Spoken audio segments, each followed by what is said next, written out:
Good morning, everyone, and welcome to the RTO ARO Foundation first Facebook Live event of 2019. We want to make sure that you can hear everything today.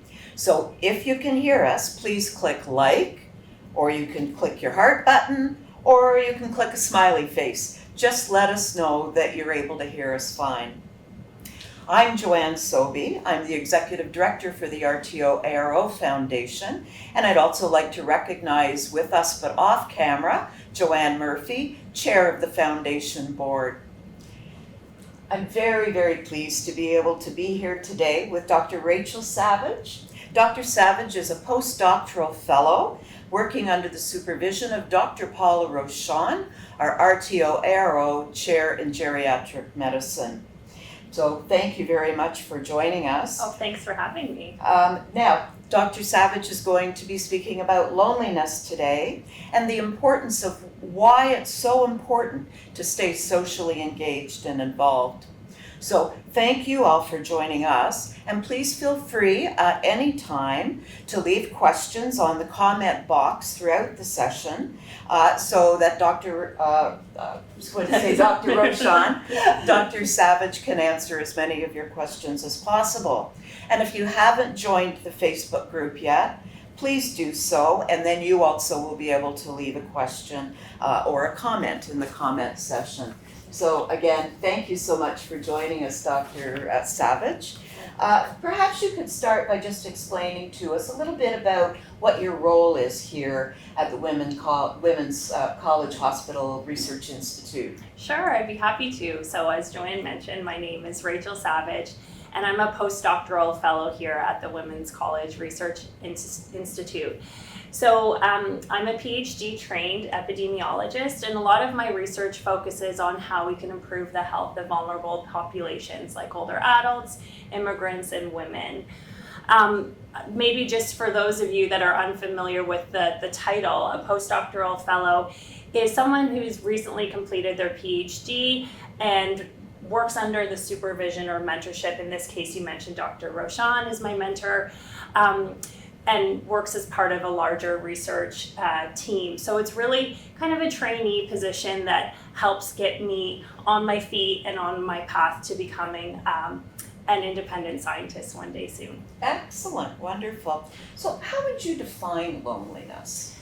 Well, loneliness is a feeling, and it's probably a feeling that most of us experience at some point in our lives. So to define loneliness, it's the feeling you have when the number and the quantity and the quality of relationships that you have, there's a disconnect between what you feel you have and what you would desire to have. So I think most of us, we experience loneliness kind of in a transient state. It comes and goes at different phases of our life or when we go through something in particular.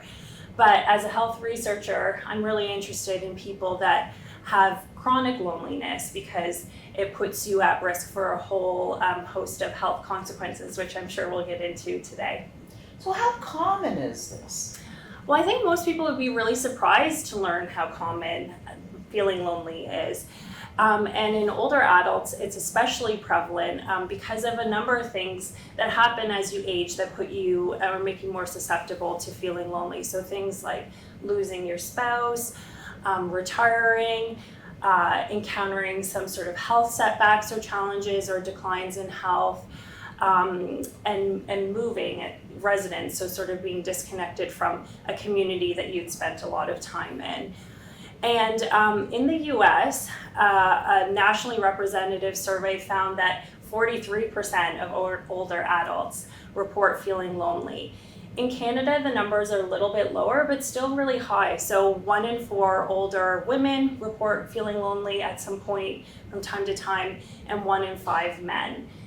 And you might be asking yourself the question, why do women report feeling more lonely than men? So there's a number of different theories and explanations for that, one of which is that women just might be more likely to report and acknowledge feeling lonely.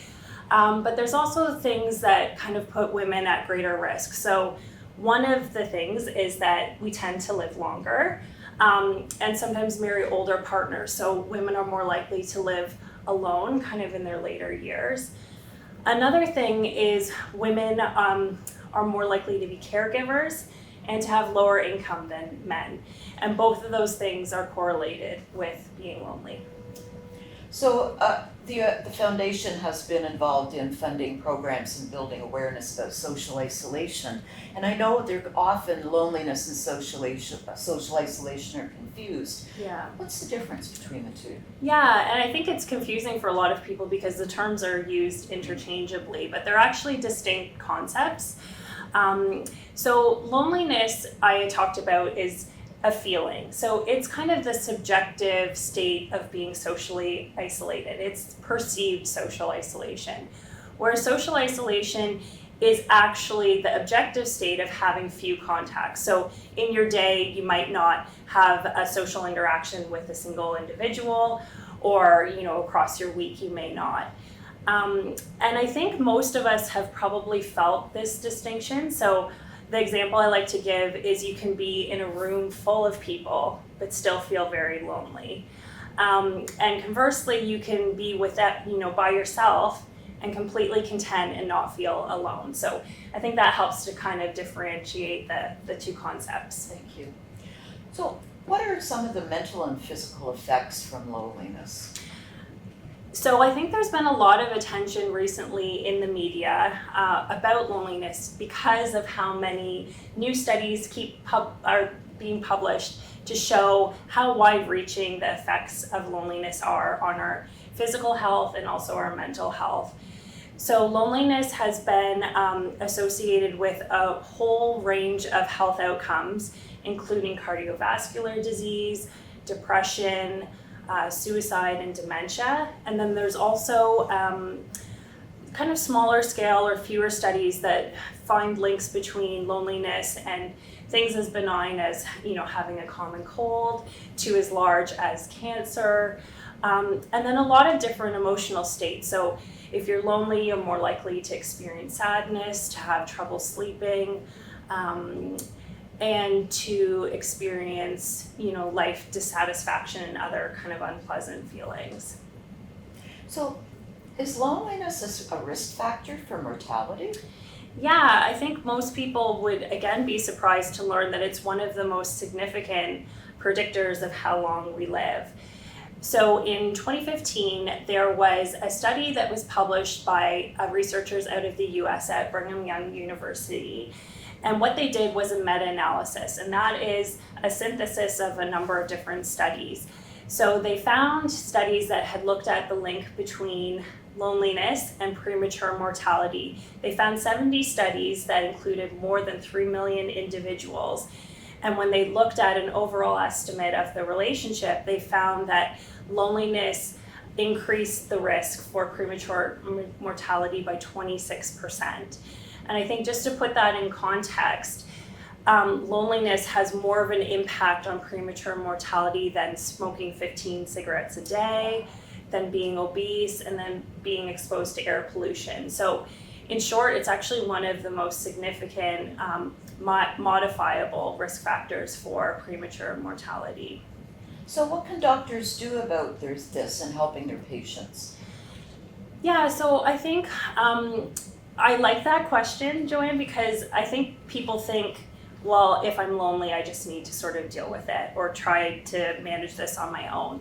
I think healthcare providers have a really important role to play, and it's important if you're feeling lonely to acknowledge it and to talk to your healthcare provider about it. So last night I was watching a TED Talk actually on loneliness, and there is a researcher who's done a lot of the pioneering work in this field to sort of establish what kind of biologic response your body has to feelings of loneliness. And he sort of says, we're social creatures. We're meant to thrive when we have social capital. And so our bodies go into a biologic response of sort of fight or flight when we're feeling lonely. So, it's not really any different than if I feel thirsty, I drink some water. If I feel hungry, I eat some food. So I think we should just sort of try to get over the stigma that loneliness is equated with being weak or, being socially awkward, and recognize it as more of a biologic response that requires some type of intervention so that we feel better and we don't experience all of those health outcomes that we've been talking about. So I think it's important to talk to your doctor about it. They might ask you some questions about to kind of assess whether or not you are lonely, to make a clinical assessment. And in an article, myself, Dr. Rochon, and Dr. Stahl, who's also a trainee here, wrote for the Canadian Medical Association Journal, we recommend a 3-item loneliness scale. So it asks questions about how often you feel left out, how often you feel isolated, or that you maybe lack companionship. So those types of questions can be a gateway into a conversation about like feeling lonely. And your doctor might also ask you questions about why you might be feeling lonely. So hopefully you have a relationship where they sort of know what's going on in your life. But if not, it's important to talk about, big events that have just happened, if you've lost a partner or recently retired, because those kind of circumstances and situations might help inform what they recommend as a treatment or a response to loneliness. And I think there's a lot more options today than there ever have been to respond to loneliness, one of which that you might have heard about in the news and is attracting, again, a lot of attention and excitement is social prescribing. Yes. So that's where when you go to a healthcare provider, they can make a referral to a non-clinical support in your community. So they might recommend that you join a gardening club, a group fitness class, or maybe start going to the museum and provide some free visits for that, for example. Well, those are some great tips. Let's see if we have any questions so far. So, if I'm feeling very lonely, one of the things I think we realize is that people really aren't comfortable self-identifying this. What would you recommend to our audience if in fact one of you is feeling very lonely and doesn't really know what to do about it? What do you suggest? Yeah, so I think it's important to acknowledge those feelings. And if you've been in a position now where you've been feeling that way for some time, it's probably important. Your body's telling you something that you need to respond to. So I think, again, we talked a little bit earlier about stigma. I think maybe just keep in mind that you're not alone in feeling lonely. It's very common, and people around you want to help. So I think the first step is actually acknowledging the feeling and reaching out to someone you trust, whether it's a healthcare provider or a friend or a family member, to sort of let them know how you're feeling. And then the next step is trying to think about what you want to do about it. So some people are motivated enough to start taking action on their own. One thing I always like to suggest is volunteering, because it's a great way to be involved in your community, meet new people, and sort of take off your mind of things that are bothering you or making you feel unwell. But I think going to your doctor is a great idea as well, and they can suggest some other alternatives, and maybe even some type of psychotherapy or cognitive behavioral therapy that can help as well. So there's a lot of supports. I think don't try to deal with it always on your own. Talking to people is really important. So it's interesting, you talk about mental health issues related to this.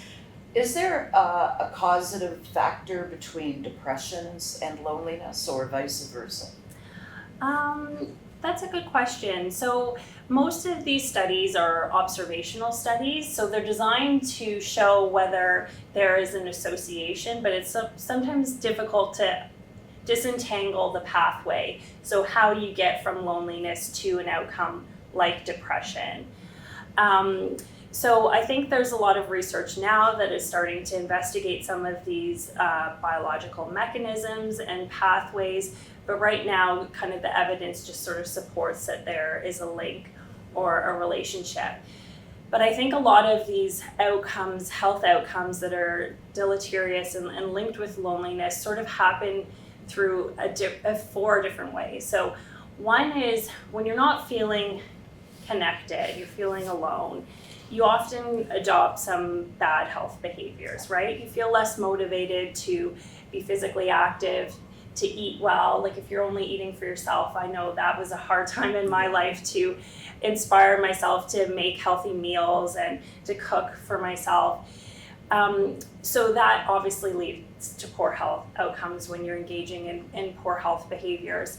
Another mechanism is that we go into that fight or flight response that I talked about earlier. So your body produces a stress hormone called cortisol, which can have, effects on our body that are detrimental. And then there are a few other pathways that are kind of currently being researched as well. Thank you so much. I think that's probably the time that we have available. Sure. Dr. Rochon has some, I did it again. I see the two of you together all the time.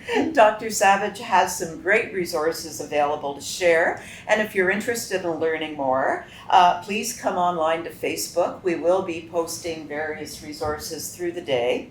And I'd like to give a very, very big thank you to Dr. Savage. I got it right this time for sharing your expertise with us. And thank you everyone for joining us with our first Facebook Live session. Please let us know that you enjoyed it by pushing your like button for the video or leaving a comment from us. And in closing, you can visit us online at embrace-aging.ca. And please consider supporting the RTO ARO Foundation. Thank you all.